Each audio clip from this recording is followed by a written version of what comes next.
Okay, so we're over here starting a basement. We actually started about 2 days ago, and we're into framing, as I was talking about before. And I wanted to show how we do a floated wall system in our basement framing. I know it's kind of a confusing subject, confusing technique based on what we have to do in Colorado for expansive soils. So wanted to walk people through how we set up our walls and how we do our float and create our void for our floated wall system. So we're gonna go on down the basement and take a look at it. Okay, down in the basement, we're getting pretty good start here on all the exterior walls, starting to do some of the interior walls. So first key to framing on any level, but in a basement, is you want to go ahead and you want to pick your biggest wall to go ahead and square everything off of, because what we're doing is we're furring the wall out. You can see all this framing is coming off the stem wall itself. So the key is to pick the longest wall and go ahead and square it up from there. Sometimes it's so cut up it's hard to do that, but you always want to try and start with a long wall. And what I generally try and do based on code requirement, we got to have R19 insulation in our zone minimum down below grade. So if you think about it, that'd be like a basic 2x6 wall for bad insulation. So what I do is I come about 2 inches to 2.5 inches off the stem wall. So the concrete, and then I'll chalk my line here to get my treated plate down.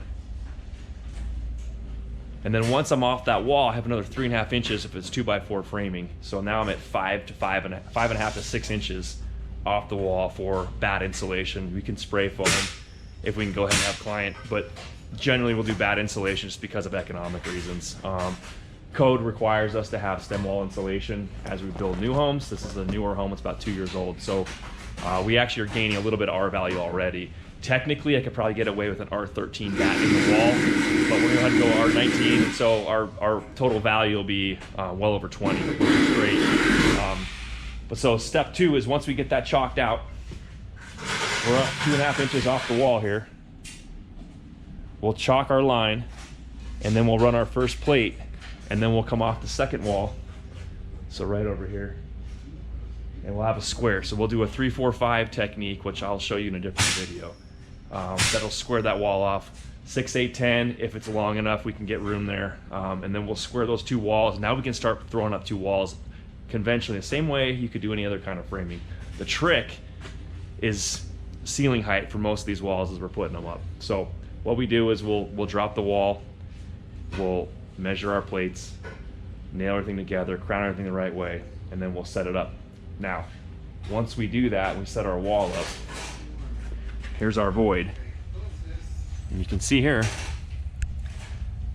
on these spikes, these are what set the wall sturdy, right? So this is what ties in those 2 bottom plates together. So these 60D spikes are set usually every 32 inches, sometimes a little more depending on the distance of the length of the wall. But once we have that set up, we can actually tilt the wall up just conventionally and go ahead and nail into our floor joists above, or any blocking that we have to do as far as if we're going across and perpendicular to the floor joists. Go ahead and nail that off. And then we'll level those 2 plates. And my technique, and I can show you in a different video on this too, because we're gonna put a couple of these together, is I'll have my square sitting between these 2 plates, and I'll pull them tight so we're squared up. And then I'll go ahead and nail my spike in, set that wall. Then you're off and running. And then the same thing will happen around windows, doors, everything else. So that's what a floated wall looks like. And again, it allows for movement.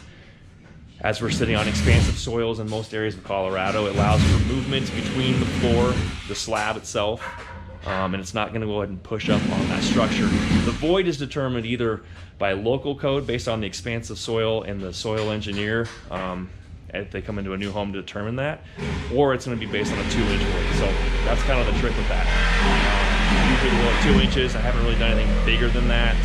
I've seen it as little as 1.5, but if you're gonna do 1.5, might as well do 2. Round numbers are nice anyway. So that's the trick, and we're gonna keep moving.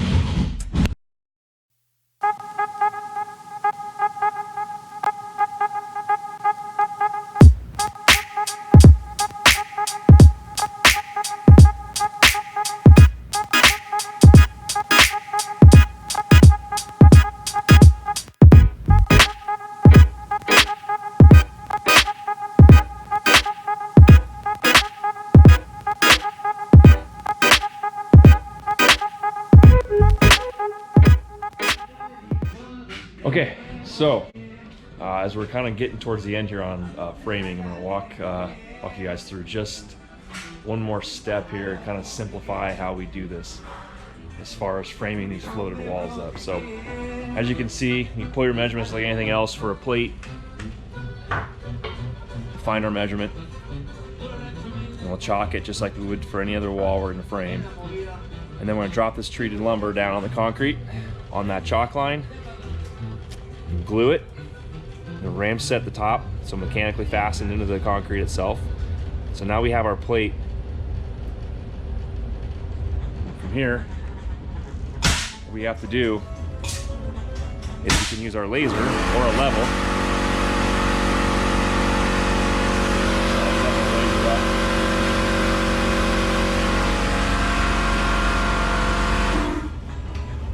It's all good, man, don't worry about it.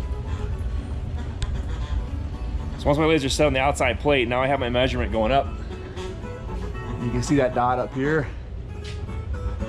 Now I know where my plate's gonna run out. So obviously here, we're gonna run blocking in between these joists to catch that top plate.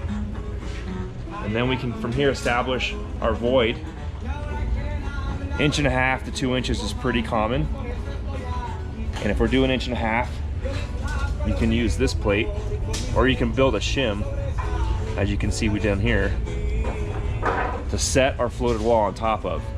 So now we can go ahead and mark with a pencil and chalk out where the plates are gonna go. You can see blocking up here. Now we can go ahead and build our wall.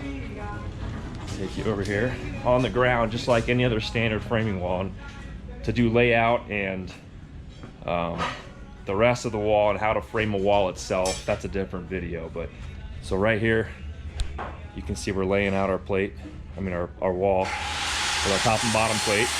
Now we've calculated our measurement with a 2-inch void is what we're doing down here.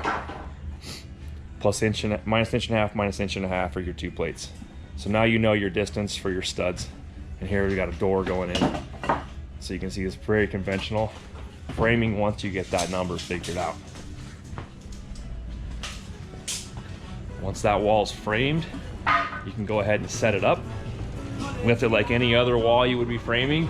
And once those blocks are in, as you can see here, or if we're going across on this framing here, we set it up and you can nail it on that line that you've either picked up with a level or a laser level on your chalk line, and you nail it in place. Final step, as you set your 60D spikes in the floated plate at the bottom. And like I was saying the other day, the best way I've found, and the easiest way, especially if you're doing it yourself, is you grab your speed square. Once that's nailed up on the joist in the ceiling, you can take your speed square and you set it so it's squared up between the floated plate and the treated plate, and you need to pull it in to set it square, and then you'll nail off your spikes. And like I said, every 32 inches to 40 inches depends on layout and kind of the length of the wall and so forth. And there it is, your floated walls. Okay, so that's basically how you lay out a floated wall. Stay tuned. Next steps when we come down to with all our fire blocking per code and our draft stopping. So I'm going to walk you through that process and do a little how-to on that, show you where that goes in place, how to install it, and what types of materials you can use in order to do that. And we're rocking and rolling, and then after that's done, as we're kind of rolling through all our draft stopping, we're going to start our underground plumbing and start doing our electrical layout and start running the line as well. So I'll walk you through that.